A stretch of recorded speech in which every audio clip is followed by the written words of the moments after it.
کہ کیا یہ لوگ جو انکار کر رہے ہیں آپ کی رسالت کا، آپ کی نبوت کا، کس بنا پر کر رہے ہیں؟ کیا انہی کے پاس تیرے رب کے خزانے؟ ام ہم المسیطرون، یا یہ لوگ اقتدار والے ہیں، کوئی غلبہ ہے ان کے پاس، اقتدار ہے، اس جہان کی بادشاہت ہے، اس کرۂ ارضی کی حاکمیت ہے۔ کیونکہ انسان دو ہی باتوں پر اتراتا ہے، ایک اس کے پاس مال ہو، دولت ہو، خزانے ہوں، یا اس کے پاس اقتدار ہو، غلبہ اور طاقت ہو۔ کیا ان کے پاس؟ پوچھو ان سے، کیا ان کے پاس خزانے ہیں رب تعالیٰ کے؟ یا پھر یہ بڑے اقتدار کے مالک ہیں اور بڑی بادشاہت کے مالک ہیں؟ جواب دے۔ کوئی جواب نہیں اس سوال کا۔ اور بالفرض اگر یہ بتا بھی دیں کہ ہمارے پاس مال ہے، دولت ہے بے تحاشا، یا ہم صاحب اقتدار ہیں، تو یاد رکھو اگر ایمان نہ ہو تو دولت بھی تمہارے کسی کام نہیں آ سکتی، ایک فانی شے، برباد ہونے والی شے۔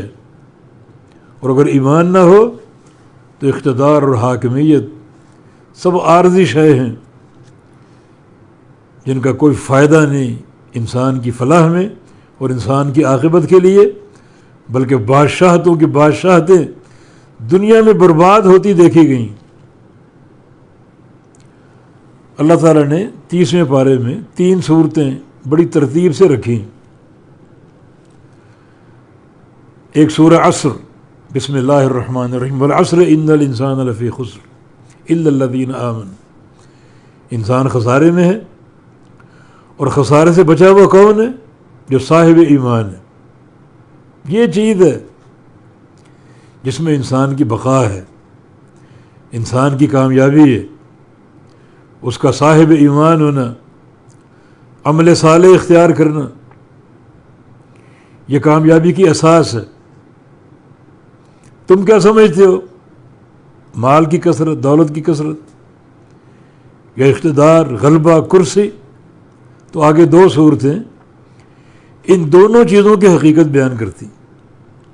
اگلی سورۃ الہمزہ، بسم اللہ الرحمن الرحیم، ویل لکل ہمزۃ لمزہ الذی جمع مالا وعددہ، جو مال جمع کرتا ہے، گن گن کے رکھتا ہے، مالوں کے ڈھیر لگا کر ہر وقت ان کو گنتا رہتا ہے اور اس کی توجہ مال کی طرف رہتی ہے۔ ویل ہے ایسے لوگوں کی بربادی۔ تو بتاؤ یہ مال کسی کام نہ آیا؟ کوئی نفع کا باعث بنا؟ اللہ کے عذاب سے بچا سکا؟ جن لوگوں کا یہاں ذکر ہے ان کے لیے ویل، بربادی، ہلاکت، تباہی اور جہنم کے عذاب کی وعید ہے۔ تو مال کی کثرت، دولت کی کثرت کسی کام نہیں آئے گی۔ باقی رہا اقتدار کا معاملہ، تو اگلی صورت، بسم اللہ الرحمن الرحیم، الم تر کیف فعل ربک باصحاب الفیل، بڑے اقتدار کا نشہ تھا یہ ہاتھی والوں کو، ابرہ کو، نشے میں چور ہاتھی لے کر پہنچا مکہ مکرمہ بیت اللہ کو ڈھا دینے کے لیے، تاکہ جو یمن میں میرا ٹھکانہ ہے، میرا گھر ہے، وہ بیت اللہ بن جائے، لوگوں کی توجہ کا مرکز بن جائے۔ پھر اللہ تعالیٰ نے ان ہاتھی والوں کے ساتھ کیا کیا؟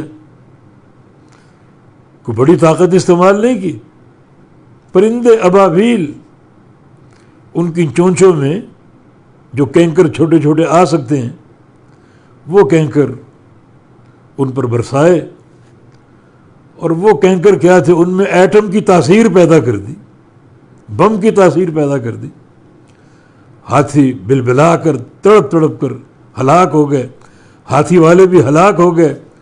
کہاں گیا وہ اقتدار اور کہاں گئی وہ بادشاہ؟ یہ لوگ کس زام پر آپ کی نبوت کا انکار کرتے ہیں، آپ کو جھٹلا رہے ہیں؟ ان کے پاس کیا مال و دولت ہے، کوئی دنیا کا اقتدار ہے، نہ وہ ہے نہ وہ ہے، اور اگر ہو بھی تو کسی کام کا نہیں۔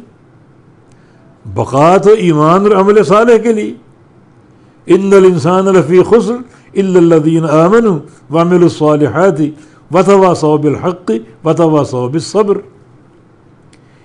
یہ بقا کا نسخہ ہے۔ خسارے سے وہ انسان نکل جائے گا، ہمیشہ نفع میں رہے گا دنیا اور آخرت کے، جو صاحب ایمان ہو، عمل صالح کرنے والا ہو۔